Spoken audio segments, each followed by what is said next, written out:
This is what I've learned after years in the incel subreddit, is that you just have to own it. I think that means that you've learned more than any of them have learned ever.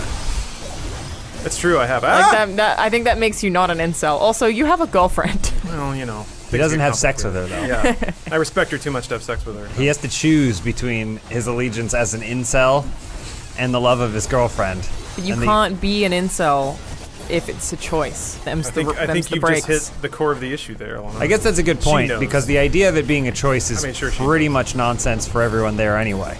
They just say that it's not a choice, but it is a choice. Yeah. Speaking of research, I finally looked up specifically what red pill means. It's kind of interesting. All right. It's essentially the concept that women only ever date up.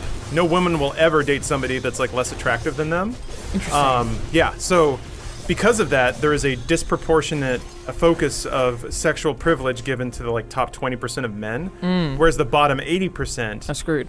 Women, being evil as they are, would never deign to date somebody who has any minor physical imperfections. Hold on. That argument completely goes out the window when you consider other false arguments that women only want money. Right? How can you resolve both of those at the same time? Is that beta bucks? Well, like you can looks max, and I think it's wage maxing. I think is when you like. I think the idea you max is that out a stat. It's funny because it's a pure man's vision of the world, but the idea that every woman evaluates a man mathematically, and so looks and stature are part of it. Wealth is too, a societal stature. All those things kind of compute into an attractiveness score. Every woman will like always go 30% above their attractiveness score in the world because they have a vagina and therefore power. Because that's, you know, women have always had the equivalent of power. That's always been the case. Yeah. It requires a very immature perspective on what attraction actually is. A pure looks-based thing, or hey, can you have a good conversation with this person? They share similar interests.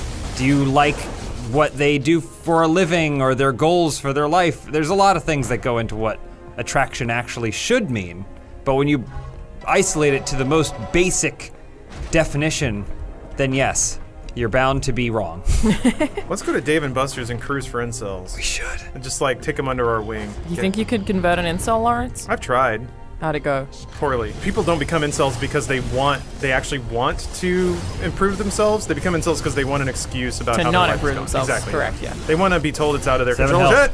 I don't know that they want people to agree with them. I think that they just want to have an angry stance and like be able to yell it. And if you feel as though you're a victim of certain things, then the accountability is way less. You at least feel like you're the good guy.